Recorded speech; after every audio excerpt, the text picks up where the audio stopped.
let's update this parable a little.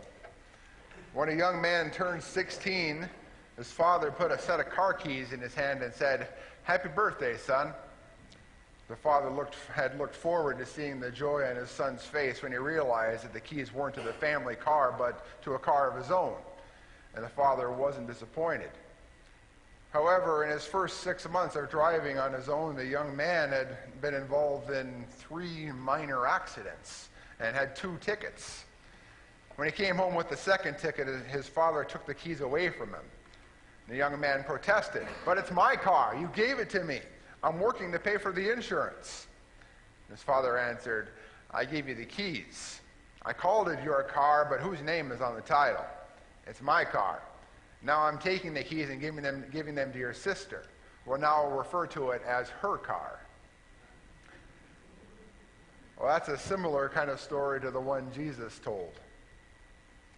Now, we can certainly understand why that young man and the tenants in the vineyard would be upset, but they didn't live up to their responsibility to the owner.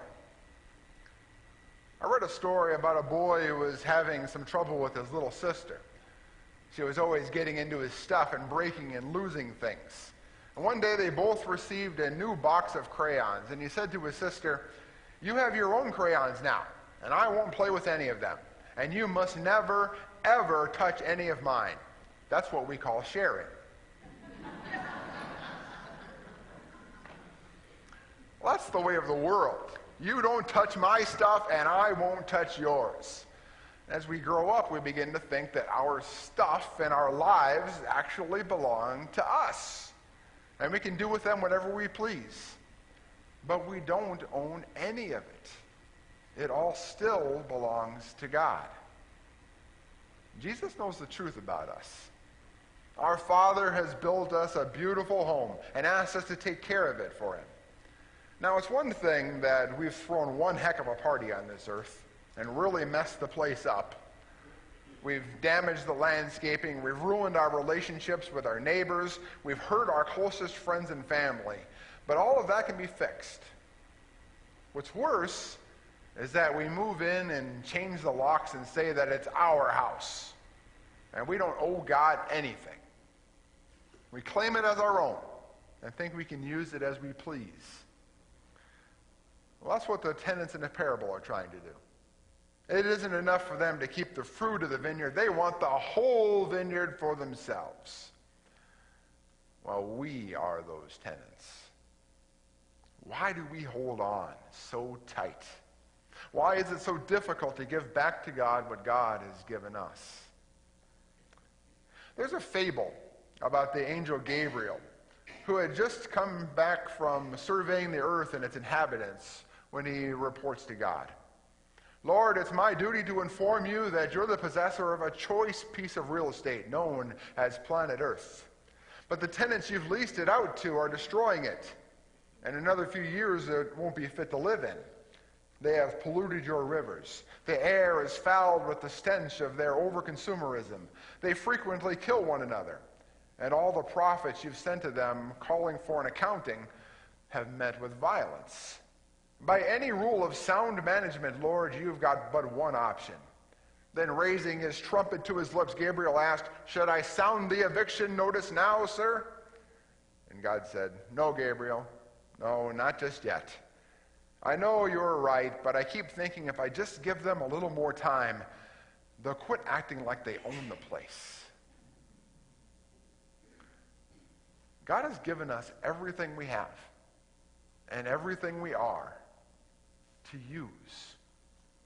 Our vineyard is every place we've been called by God to produce the fruits of the kingdom. Our homes, our work, our school, our community, our congregation. And God has given us all the tools we need to make it bear fruit. We have everything we need. Jesus said, "Have you not read in the scriptures, the stone that the builders rejected has become the cornerstone?" That's Jesus' own interpretation of this parable. Life doesn't revolve around us and what we can get for ourselves. Jesus is the cornerstone, the key element in our lives, the one thing that connects and lines up everything else. the one thing that holds it all together. We are called to be good stewards, to care for our little part of God's kingdom and give it back to God a little better place. We're called to produce the fruits of the kingdom. That's our responsibility as Christians. But it's not meant to be a burden. Really, it's not. It's a gift. You know, you didn't think it was a burden when your parents handed you the keys to the family car for the first time, did you? It was a privilege. Well, somewhere along the line, we began to think that it's our car, and we can drive it however, whenever, and wherever we want, until Mom and Dad take the keys away. I remember the car my parents gave me when I went to college. It was the newest car my family owned at the time. But one day I fell asleep at the wheel. I'll never forget that crash. I was lucky to walk away from it, and lucky I didn't kill someone. But the car was totaled. My family didn't give me a car to replace it. I had to get rides to school after that. Now, that wasn't the punishment. It's just that I'd wasted the gift that had been given to me. But Jesus isn't talking about a car. He's talking about life. It's a gift.